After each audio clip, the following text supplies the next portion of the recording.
Praise the Lord. प्रभु आप सबको आशीष दे। हम प्रभु को धन्यवाद करते हैं इस नए मंथ के लिए कि प्रभु ने हम सबको पंखों की आड़ में छुपाए रखा, हर दुर्घटना बीमारी महामारियों से बचाए रखा। हम इस बात के लिए हम प्रभु को धन्यवाद दें। हालेलुया। हम एक बार प्रभु के लिए अपने हाथों को उठाएं। पिता हम धन्यवाद करते हैं, पिछले मंथ आपने पिता हमारी ज़रूरतों को पूरा किया, हमारी सहायता किया, हर दुर्घटना बीमारी महामारियों से बचाए रखा। बीमार था पिता, तूने चंगाई प्रदान किया, हम धन्यवाद करते। समस्याओं में था पिता, तूने समस्याओं से निकाला, हम धन्यवाद करते हैं। एक नया दिन नया मंथ दिया पिता परमेश्वर, हम धन्यवाद करते हैं। पिता परमेश्वर नया मंथ अब सबके लिए आशीष का कान ठहरने पाए। हम विश्वास कर प्रभु से प्रार्थना करें। धन्येश्वर राजा, विश्वास कीजिए मंथ आपके जीवन में आशीष के दरवाजे खुलने जा रहे हैं। ओ हालेलुया। धन्येश्वर राजा, हर एक आशीषों के लिए, आशीष के लिए, चंगाई के लिए, छुटकारे के लिए, उद्धार के लिए तूने प्रार्थना सुना। धन्यवाद। यीशु के नाम में आशीष मांगते हैं। सुन आज ग्रहण ले पिता, आमीन। हालेलुया। मेरे प्रियो, यीशु मसीह जब इस पृथ्वी पर से बादलों पर उठाया गया तो हमें अकेला नहीं छोड़ा है। वो हमारे साथ एक सहायक दिया है, अर्थात पवित्र आत्मा हमें दिया गया है। वो एक सहायक के तौर पर हमारा कार्य करता है, हमारा मार्गदर्शन करता है। हम जहाँ भी जाएंगे हम भटक जाएंगे, हम गलत काम करेंगे, हम वचन के अनुसार करेंगे, वचन के अनुसार हम चलकर हम वचन के विपरीत में कुछ कार्य करते हैं तो पवित्र आत्मा हमें क्या करता है? गाइड करता है। देखिए यूहन्ना के 14 अध्याय के जब हम उसके 15 वचन से देखेंगे तो यहाँ पास परमेश्वर का वचन हमसे कहता है, यदि तुम मुझसे प्रेम रखते हो तो मेरी आज्ञाओं को मानोगे। अगर हम यीशु मसीह से प्रेम रखेंगे तो हम उसका प्रेम कैसे सिद्ध करेंगे कि हम उससे प्रेम करते हैं? हालेलुया। उसका वचन यही कहता है, यदि तुम मुझसे प्रेम करते हो तो तुम मेरी आज्ञाओं को मानोगे। यानी कि हम उससे प्रेम करते हैं, उसको सिद्ध करने के लिए हमें उसके वचन पे चलना होगा। वचन के अनुसार चलकर हमें ये बताना होगा कि हम उससे प्रेम करते हैं और उसके वचन पे हम चलते भी हैं। यदि तुम मुझसे प्रेम रखते हो तो मेरी आज्ञाओं को मानोगे। अगर आप प्रभु के प्रेम करते हैं तो आप उसके आज्ञाओं को मानोगे। हालेलुया। मैं पिता से विनती करूंगा और वह तुम्हें एक सहायक देगा। यीशु मसीह क्या कहते हैं? मैं पिता से तुम्हारे लिए प्रार्थना करूंगा कि वह तुम्हें अकेला ना छोड़े, तुम्हारे लिए एक सहायक दे। वो सहायक कौन है मेरे प्रियो? वो सहायक हमें यीशु मसीह ने विनती करने के द्वारा, वो यीशु मसीह अपने पिता से विनती किया है कि तुम्हें एक सहायक दे, तुम्हें मैं अनाथ ना छोड़ूंगा। और वो सहायक हमें यीशु मसीह के विनती करने के द्वारा, पिता परमेश्वर के द्वारा हमें एक पवित्र आत्मा सहायक के तौर पर दिया गया है। वो हमारी सहायता करता है। जब हम उलझन में पड़ते हैं तो हमें उस उलझन से हमें निकालता है और हमारे लिए एक मार्ग बताता है कि तुझे इस मार्ग पर चलना है। यहाँ कहता है, मैं पिता से विनती करूंगा और तुम्हें एक सहायक देगा, अर्थ कि वह सर्वदा तुम्हारे साथ रहे। मेरे प्रियो, पवित्र आत्मा हमारे क्या कहता है? सर्वदा तुम्हारे साथ रहे। यीशु मसीह अपने पिता से विनती किया है कि तुम्हें एक सहायक दे, और वो सहायक कब? थोड़े टाइम के नहीं, बल्कि सर्वदा तुम्हारे साथ रहे। यानी कि आप जहां भी जाएंगे पवित्र आत्मा आपके साथ रहे। लेकिन पवित्र आत्मा आपके साथ कब रहेगा? जब आप उसके वचन और उसकी आज्ञाओं को मानोगे तो पवित्र आत्मा की संगति आपके साथ साथ है। आप जहां भी जाएंगे आप उसके साथ साथ रहेंगे। पवित्र आत्मा आपसे बातें करेगा। हालेलुया। और वह तुम्हें एक सहायक देगा कि वह सर्वदा तुम्हारे साथ रहे, अर्थात सत्य का आत्मा, जिसे संसार ग्रहण नहीं कर सकता क्योंकि वह ना उसे देखता है ना उसे जानता है। तुम उसे जानते हो क्योंकि वह तुम्हारे साथ रहता है और वह तुम में होगा। हालेलुया। आज भी मेरे प्रियो, जैसे कहीं ऑफिस में या फिर कहीं काम करते हैं, कोई एक ईमानदार व्यक्ति होता है तो वो जब अच्छा कार्य करना चाहता है तो लोग उसे पसंद नहीं करते हैं, लोग उसे नफरत करते हैं। वहाँ से उसको निकालने की अपनी सारी कोशिश लगा देते हैं कि वो वहाँ से कैसे निकाले जाए ताकि मेरे काम सफल हो। हालेलुया। वह सत्य के आत्मा हैं, लेकिन जो निकालने हैं उससे जो देख अच्छा काम कर रहा लेकिन देखा ना जरा वो क्या है, वह अंधकार की आत्मा है। तो ये यहाँ पर अर्थात सत्य का आत्मा जिसे संसार ग्रहण नहीं कर सकता। कोई व्यक्ति अच्छा काम करेगा तो सांसारिक व्यक्ति, संसारिक जीवन जीने वाले, वह उससे क्या करेगा, ग्रहण कर ही नहीं सकता, क्योंकि वह ना उसे देखता है और ना उसे जानता है। तुम उसे जानते हो क्योंकि वह तुम्हारे साथ रहता है और वह तुम में होगा।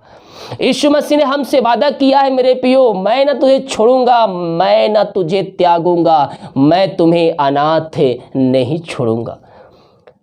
हालेलुया। जन्माने वाली माता तो तुम्हें छोड़ सकती है, लेकिन यीशु कभी ना छोड़ेगा।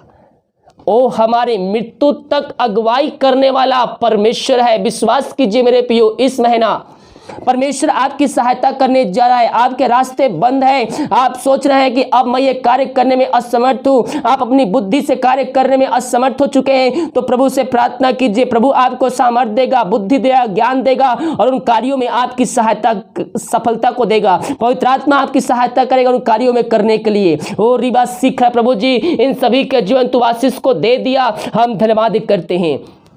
और 18 वचन कहता है, यूहन्ना 14 के 18 वचन उसके आगे पद में कहता है, मैं तुम्हें अनाथ ना छोड़ूंगा, मैं तुम्हारे पास आता हूं।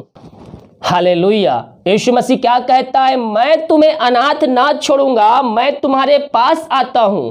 उसके आने का दिन निकट आते जा रहा है, इसीलिए हम उससे प्रेम करने वाले हो जाए। अब हम उससे प्रेम करते हैं, कैसे सिद्ध कर सकते हैं? हम उसके वचन पे चलकर, उसकी आज्ञाओं को मानकर हम ये सिद्ध कर सकते हैं कि हम उससे प्रेम करते हैं।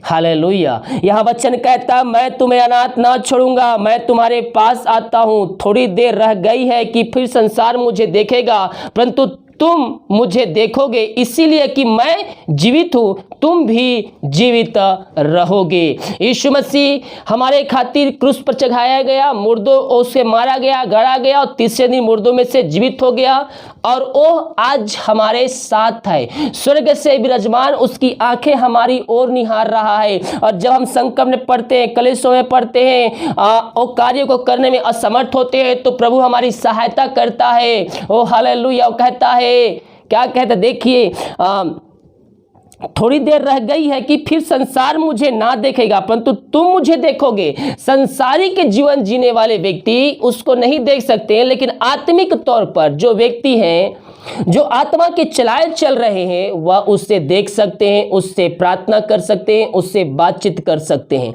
हालेलुया। कहता है, संसार मुझे ना देखेगा, परंतु तुम मुझे देखोगे, इसीलिए कि मैं जीवित हूं, तुम भी जीवित रहोगे।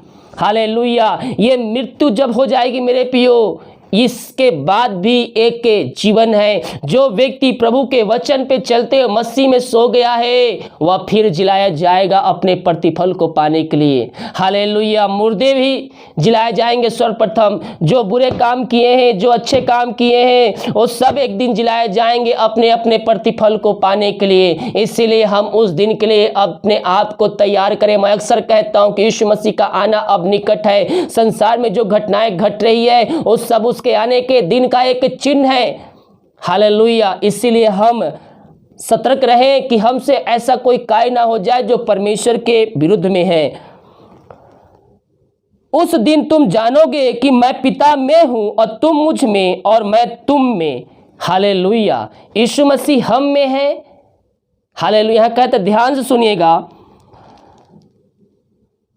20 पद, उस दिन तुम जानोगे कि मैं पिता में हूं और तुम मुझ में और मैं तुम में। हालेलुया।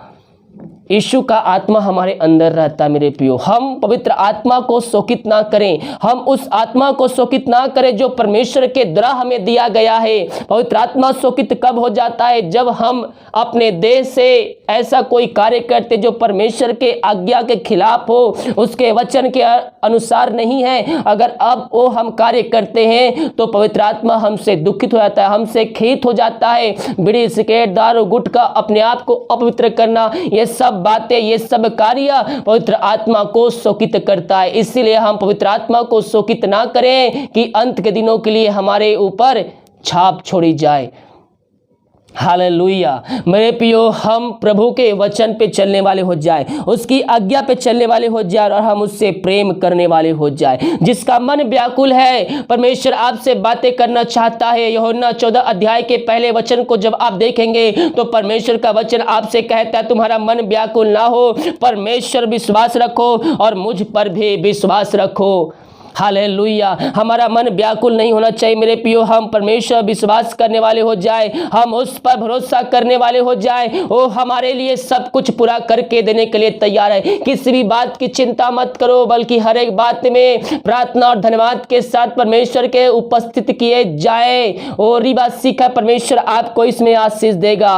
ओ हालेलुया। तुम्हारा मन व्याकुल ना हो, परमेश्वर और विश्वास रखो और मुझ पर भी विश्वास रखो। जब परमेश्वर का वचन हमसे मेरे प्रियो इतनी बड़ी वादे करता है, तो ये वादे पूरे भी होते हैं जब हम उसके वचन के अनुसार चलते हैं। हालेलुया। तो हम उसके वचन के अनुसार चलकर हम आशीष को प्राप्त करने वाले हो जाए। निश्चित तौर पर हम आशीष को पाएंगे, निश्चित तौर पर हम आशीष को प्राप्त करेंगे मेरे प्रियो। हालेलुया। वचन कहता है मेरा विश्वास करो कि मैं पिता में हूँ और पिता मुझ में है, नहीं तो कामों के ही कारण मेरा विश्वास से करो। यीशु मसीह ने अंधे को आंख दिए, लौं चढ़ाया, मुर्दों को जिलाया, मृगियों को चंगा किया और बहुत भिन्न प्रकार के वह कार्य किया, चमत्कार किया। उस कामों को ही देखकर हमें विश्वास हो जाना चाहिए कि यीशु मसीह आज जीवित है। जो पिछले शताब्दी में यीशु मसीह का वो कार्य होता था, वो आज भी कार्य हो सकता है विश्वास करने वालों के जीवन में। उसके ऊपर जो विश्वास करता है वो अपने जीवन में हीलिंग को रिसीव कर रहा है। ओ रिबा सीख खराबा हुलराबा रिक खराबा, मेरे प्रियो आपके जीवन में चंगाई का सामर्थ प्रकट होने जा रहा है। ओ थैंक यू जिस पिता इन सारे भाई बहनों को तो आस भरपूर किया, हम धन्यवाद करते हैं, हम धन्यवाद करते हैं सुंदर वचन के लिए पिता। ये वचन जहां भी चलिए, जिस घर में बोया गया है पिता, ये वचनों द्वारा इनका जीवन पूर्ण रूप से परिवर्तन होने पाए, तेरे नाम की महिमा इनके जीवन में प्रकट होने पाए, अद्भुत कार्य चमत्कार इनके जीवन में स्वर्ग से प्रकट होने पाए। इन सबों को आशीष चंगाई छुटकारा प्रदान किया, हम धन्यवाद करते हैं। ये वचन को सुनते हैं पिता, इनके जीवन में एक सामर्थ आ जाए, ये कार्यशील हो जाए, पवित्र आत्मा के सामर्थ द्वारा इनका जीवन, इनका घर परिवर्तन होने पाए, इनके घरों में अद्भुत कार्य चमत्कार होने पाए, छुटकारा होने पाए पिता परमेश्वर। ऐसे आशीष से आपने जीवन में दिया, घरों में दिया, हम धन्यवाद करते हैं, हम धन्यवाद करते पिता एक नया महीने के लिए, नया सुंदर समय के लिए पिता, कि प्रभु जी अपने पंखों की आड़ में हम सबको सुरक्षित रखा पिता। जो बीमार थे पिता उनको चंगाई प्रदान किया और एक नया दिन दिया, एक नया समय दिया पिता परमेश्वर, नया मंथ दिया, हम धन्यवाद करते हैं। सच्चे मन सच्चे दिल से अपने हाथों को उठाकर अपने हृदय प्रभु को लगाते प्रभु को धन्यवाद दीजिए। उस आशीषों को याद करते हुए जो पिछले दिनों परमेश्वर ने आपके जीवन में कार्य किया है, अगर नहीं भी किया है तो आप आज जीवितों के बीच में जीवित पाए गए हैं, उस बात के प्रभु को धन्यवाद दें। अपने हाथों को उठाते हुए सच्चे मन, अपनी आंखों को बंद करते हुए अपने हृदय प्रभु को लगाते हुए प्रभु को धन्यवाद दें। पिछले दिन जो उपकार हमारे ऊपर परमेश्वर ने किए हैं, जो आशीष हमारे जीवन दिए, चंगाई दिए, छुटकारा दिए हैं, उन बातों को याद करते हुए हम प्रभु को धन्यवाद दे। Thank you Jesus, hallelujah. रीबा सीखरा प्रभु जी धन्यवाद करते हैं तेरे अद्भुत प्यार के लिए, तेरे अद्भुत प्यार के लिए पिता, कि तूने हमें अपने पंखों की आड़ में छुपाए रखा, समय समय पर जोतों को पूरा किया है पिता, हम धन्यवाद करते हैं। प्रार्थना सुना, धन्यवाद यीशु के नाम पिताजी आशीष मांगते हैं, सुन दयास ग्रहण कर ले पिता, आमीन, हालेलुया, प्रेज द लॉर्ड। तो हम यीशु मसीह पर विश्वास करें और उसके वचन के अनुसार चलें। निश्चित तौर पर मेरे प्रियो हमारे लिए आशीष रखा है। जब हम उसके वचन के अनुसार चलेंगे तो अपने जीवन में हम आशीष को पाएंगे। बिना विश्वास उसे प्रसन्न करना अनहोना है। अगर हमें विश्वास करना हो, अगर हमें उससे आशीष चाहिए तो हमें विश्वास करना होगा कि वो जीवितों के बीच में जीवित है और वो आज हमारे साथ साथ है। हालेलुया। वीडियो को लाइक कमेंट शेयर कीजिए ताकि और भाई बहन लोग यीशु मसीह को जान सके। सुबह का आप मंथली प्रार्थना नहीं देखे हैं तो देखिए और उसी द्वारा आशीष को प्राप्त कीजिए। शाम को लाइव सेक्शन में जुड़कर आशीष को प्राप्त कीजिए और अपने जीवन में, अपने घरों में ब्लेसिंग को रिसीव कीजिए। सभी को जय मसीह की। गॉड ब्लेस यू ऑल, आमीन।